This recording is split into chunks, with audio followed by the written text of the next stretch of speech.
Bonjour à tous, l'équipe IBO est heureuse de vous proposer une présentation du groupe Euler Hermès, leader de l'assurance crédit en France et dans le monde. Euler Hermès était à l'origine deux entités distinctes.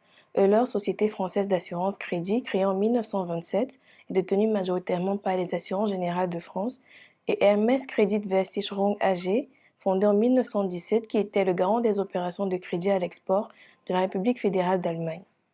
Il est donc né de l'acquisition d'Hermès par Euler en 2002, Hermès qui était alors le quatrième assureur mondial. Le groupe est détenu majoritairement par Allianz. Son introduction en bourse date de 2000 et il est aujourd'hui le premier assureur crédit au monde avec une présence dans plus de 50 pays. Pour le compte de l'année 2016, il a réalisé un chiffre d'affaires de 2,6 milliards, sa capitalisation boursière est de 4,4 milliards et il a distribué un dividende de 4,68 euros. Les activités de leur Hermès comprennent l'assurance crédit, qui est une technique de couverture du risque de défaillance d'un débiteur. La seconde activité est le cautionnement, par laquelle le groupe se porte garant auprès d'un tiers de remplir les obligations contractuelles de son client en cas de manquement de ces derniers.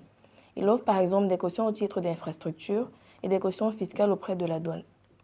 Le groupe exerce d'autres services tels que l'assurance fraude, qui couvre les entreprises contre les pertes financières causées par des agissements frauduleux de leurs employés, et des services de réassurance qui consistent à protéger ses filiales d'assurance contre le risque d'augmentation brusquette de la fréquence des sinistres. L'assurance crédit représente son activité principale, avec 85% du chiffre d'affaires en 2016.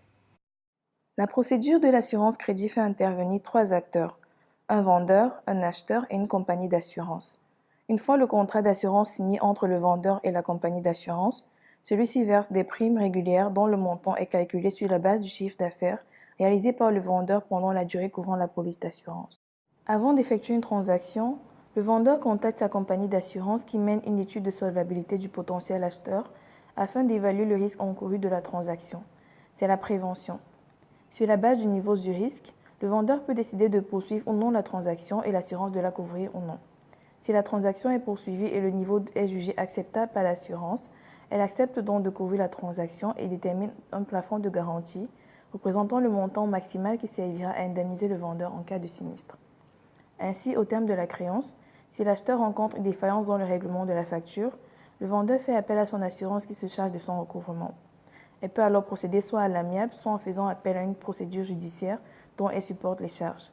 C'est l'étape de recouvrement de la créance. Enfin, qu'elle y arrive ou non, l'assureur procède donc à l'indemnisation de son client. C'est la finalité du contrat d'assurance. Le marché mondial de l'assurance crédit est caractérisé par trois types d'acteurs, globaux, nationaux et de niche. Les acteurs globaux qui se partageaient près de 75% du marché mondial en 2015 disposent d'un large réseau qui couvre les 5 continents. Les acteurs nationaux ou régionaux sont des organismes d'assurance spécialisés dans un pays particulier, dont certains sont des agences publiques d'assurance à l'export. Les plus grands en termes de primes brutes d'assurance sont Sinosure en Chine, Nexi au Japon, Cassure en Corée et EDC au Canada. Enfin, les acteurs de niche sont des assureurs qui focalisent leurs compétences soit sur une zone géographique particulière, une typologie de risque donné ou encore des produits spécifiques. C'est le cas d'AIG aux États-Unis, acteur le plus important en termes de primes brutes acquises. En fonction du niveau de stabilité et du taux de pénétration, on distingue les marchés matures comme en France et en Allemagne, qui connaissent une rude concurrence du fait de leur forte pénétration et leur forte stabilité, les marchés sous-pénétrés tels qu'aux États-Unis et au Japon, les marchés en croissance stable comme en Roumanie et en Pologne, et les marchés très risqués qui se distinguent par une forte stabilité mais une forte pénétration tels qu'au Brésil et en Chine.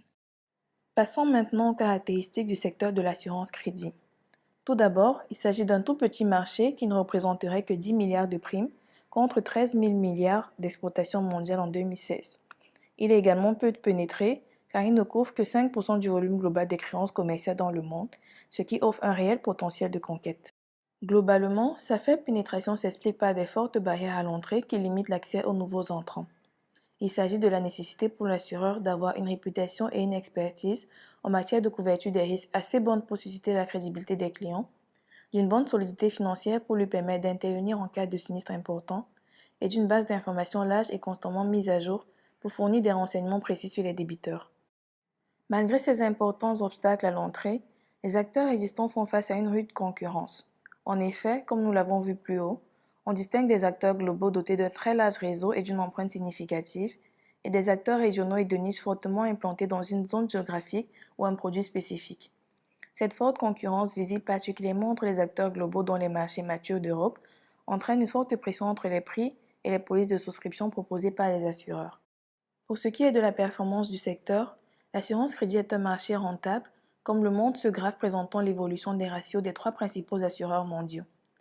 Les ratios de sinistralité définis par le rapport des sinistres payés sur les primes reçues étaient particulièrement élevés pendant la crise, mais depuis 2010, ils sont compris dans la marge 40 à 60%, ce qui est en deçà du seuil de rentabilité fixé à 70%. Les ratios combinés définis par le rapport des frais totaux sur les primes suivent la même tendance en se situant en dessous du seuil de rentabilité fixé à 100%, confirmant ici la rentabilité du marché de l'assurance crédit. Cependant, le secteur a de la peine à décoller, affichant un taux de croissance de seulement 3% par an ces dernières années. Depuis 2010, on note un taux de croissance annuel moyen du chiffre d'affaires des grands assureurs de 3% seulement pour Euler, MS et Atradius, et même de moins 1% pour Coface. Euler MS s'étend sur l'ensemble des continents avec une prédominance dans la région Allemagne, Autriche et Suisse, où il réalise la plus grande partie de son chiffre d'affaires. La France est un marché important pour le groupe qui y est leader et représente à elle seule 16% de son chiffre d'affaires. Si le groupe est en majorité européen, son offre est de plus en plus large et tend à se rééquilibrer ces 10 dernières années, s'étendant progressivement en Amérique, Asie-Pacifique, pays méditerranéens, Moyen-Orient et Afrique. Son offre est également très diversifiée, avec une exposition au risque débiteur dans des secteurs variés, le plus significatif étant le commerce de détail qui couvre 14%. Passons maintenant à l'exploitation du groupe. Le total des revenus évolue à la hausse sur l'ensemble de la période et affiche une croissance moyenne de 2% par an. La croissance est régulière, mais ralentie par la stagnation du marché. Le résultat net évolue en alignement avec les revenus jusqu'en 2007. Il est très affecté pendant la crise du fait de l'augmentation de la fréquence des sinistres dans un contexte de défaillance accrue des entreprises. L'année 2010 marque la relance économique et la reprise du résultat qui, dès lors, évolue de manière stable, ce qui démontre une bonne maîtrise des coûts. Cependant, avec un taux de croissance négatif, il évolue à la baisse et a de la peine à retrouver son niveau d'avant-crise, traduisant ainsi une légère dérive de l'exploitation. Cette faille dans la gestion des coûts s'explique par une augmentation des charges de sinistre du groupe du fait de l'évolution à la hausse des défaillances globales des entreprises. En effet, les autres frais généraux tendent à évoluer à la baisse et réussissent en 2016 à se situer au point d'avant-crise, qui est d'environ 36% du chiffre d'affaires. En revanche, les charges de prestation des contrats représentant le coût des sinistres suivent une tendance haussière. Ils passent de 36% du chiffre d'affaires en 2007 à 42% en 2016, dû à un niveau plus élevé de défaillance globale des entreprises par rapport à la période d'avant-crise. Malgré une évolution à la baisse depuis 2010 à cause de la baisse du résultat, le groupe affiche une bonne rentabilité financière sur l'ensemble de la période, avec une moyenne sur 10 ans à 11%. On remarque que le groupe réussit à être rentable même en période de crise, ce qui montre une bonne exploitation. Pour ce qui est du ratio dette nette sur résultat d'exploitation, il est globalement très faible, dû à un faible endettement financier et une gestion saine et prudente de la trésorerie. Dans l'ensemble, le groupe a une bonne solvabilité et est capable de rembourser ses dettes en moins d'un an au moyen de son résultat, ce qui dénote une bonne gestion financière. Les capitaux propres parts du groupe sont en croissance de 4% en moyenne chaque année, contrairement à la dette nette qui s'affaiblit, traduisant ainsi une structure financière solide. Par ailleurs, hormis les années exceptionnelles de 2008 et 2009, la société a affiché un PER stable sur l'ensemble de la période avec une moyenne sur 10 ans de 11. Le cours évolue donc en alignement avec les résultats et caractérise une action à bon prix. Pour l'exercice de ces activités, le groupe s'appuie sur une stratégie de croissance sélective et rentable qui repose sur 3 axes. Le premier consiste à se développer dans de nouveaux marchés. En effet, pour réduire sa dépendance au marché européen où il est fortement implanté, il procède à des investissements hors Europe en s'appuyant sur des partenariats de choix. Pour cela, il a créé une joint venture avec le troisième assureur non-vie en Chine afin de profiter du potentiel d'activité que représente le marché chinois du fait de son ouverture à l'export. Il a également créé une joint venture en Amérique latine qui lui a permis d'ouvrir un bureau en République dominicaine en 2016. La stratégie du groupe consiste également à diversifier son portefeuille de produits en étendant ses offres d'assurance crédit et de cautionnement. C'est le cas par exemple des couvertures Trade Finance Insurance qui n'étaient distribuées qu'en Europe et qui s'étendent aujourd'hui à l'échelle mondiale. De même, les cautions et garanties proposées exclusivement dans les marchés traditionnels d'Allemagne et d'Amérique du Nord sont maintenant offertes en France et le seront progressivement dans d'autres pays européens. Comme deuxième axe de croissance, le groupe vise à tirer profit des mutations digitales qui caractérisent l'environnement économique actuel. Pour cela, il a créé depuis 2015 la Digital Agency, afin de piloter ses efforts et ceux de ses partenaires, lui permettant ainsi de s'adapter aux projets digitaux, d'être plus simple et plus rapide dans les réponses opérationnelles et de fournir une expérience sans cesse améliorée à ses clients. L'agence digitale a déjà porté ses fruits en développant une interface dans le cadre d'un partenariat avec la plateforme de financement EICA en France. Cette nouvelle offre en ligne permettra aux entreprises françaises de céder leurs créances commerciales plus souplement et d'ainsi éviter la volumétrie que suscitent les contrats d'affacturage. Il a également signé des accords avec plusieurs plateformes en ligne dans lesquelles il propose aux adhérents une assurance de leur risque crédit. Enfin, le groupe continue à mettre en place des plans de productivité à travers des mesures de réduction des effectifs de ses filiales en Allemagne et en France, favorisant les départs volontaires, les retraites anticipées et les départs naturels. De plus, sa politique stricte de maîtrise des coûts lui permet de garder des frais généraux constants par rapport au chiffre d'affaires. Le ratio produit et charges courantes sur chiffre d'affaires est quasiment stable à 88% depuis 2010 et est inférieur en 2016 à la moyenne sur 10 ans qui est de 89%. Euler Hermès affiche donc de nombreux atouts, à savoir sa forte expertise renforcée par son ancienneté de plus de 100 ans, sa marque reconnue aussi bien aux échelles nationales qu'à l'international, sa position de leader qui lui confère un pouvoir d'action sur les prix et les polices de souscription sur le marché. La stratégie de croissance axée sur la différenciation et l'innovation digitale, ainsi que sa capacité à stabiliser ses coûts contribuent également à sa forte performance.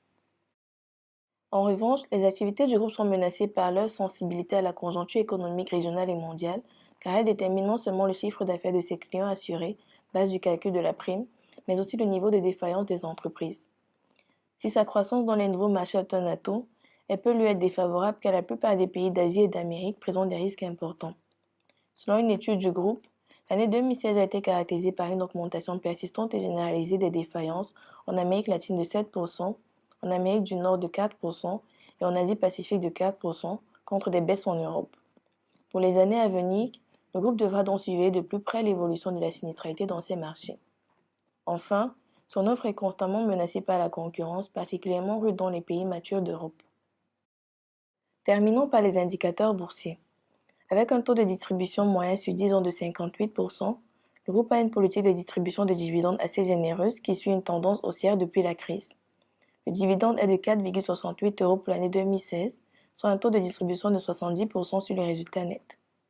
Le cours moyen de l'action évolue également à la hausse, malgré certaines fluctuations. Il a atteint son maximum en 2007 à 121 € et son minimum en 2009 à 20 €. Au 30 décembre 2016, il est de 83 €. Pour conclure, nous tablons sur une valeur de rendement cyclique, une résilience de 13%, un risque IBU évalué à 19% et la fiabilité de notre analyse est de 4 sur 4. Merci d'avoir suivi cette présentation de Euler Hermès. Si vous désirez retrouver plus d'informations sur le groupe, n'hésitez pas à consulter sa fiche sur notre site www.ibu.expert. À très vite avec l'équipe IBU.